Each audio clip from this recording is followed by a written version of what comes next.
In a quiet African village, where the sun painted golden paths across the farmlands, lived a young woman named Amma.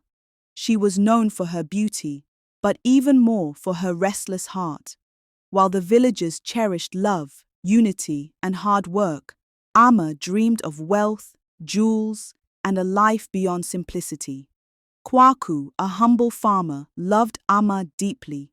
He had little, only his small farm, his strong arms, and a heart that beat for her. Each evening he brought her baskets of fruit, not because they were rare, but because they were grown with his sweat and love.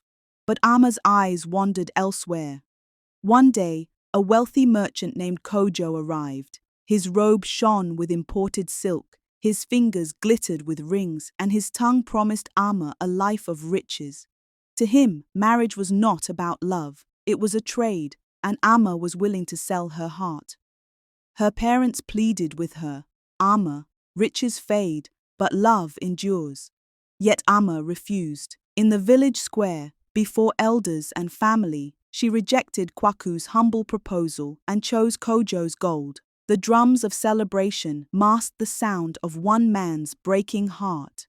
The wedding was grand. Cows were slaughtered, wine flowed, and Amma was adorned in jewels brighter than the stars. Yet behind her smile, her heart was empty. She had traded love for glittering gold. Kojo's house was vast, filled with golden plates, fine fabrics, and servants at every corner, but it lacked something no gold could buy: warmth. Kojo was cold, distant, and consumed by business. Amma, once surrounded by laughter, now ate alone in silence. As the months passed, Amma's beauty faded under the weight of loneliness. Kojo's riches bought her clothes, but not joy. She realized too late, the gold she had chosen was heavier than chains. One day, Amma saw Kwaku at the marketplace. He was still poor, yet his face shone with peace. Beside him was his new wife, and in their arms a child who laughed freely. Amma's heart ached. She had traded laughter for silence and love for loneliness. Not long after, Kojo's wealth crumbled. His ships were seized, his trade failed, and his riches vanished. When the gold was gone, so too were the friends who had once praised him. Amma remained, but not out of love, out of regret. Broken and weary, Amma returned to her mother's hut, tears staining her face.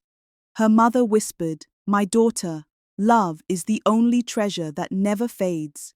And so Amma learned, too late, that gold can buy many things, but never happiness, never love. And so ends the tale of Amma, the bride who sold her marriage for gold. Let her story remind us, riches without love are nothing but an empty shell, and the greatest wealth lies in a heart that beats true.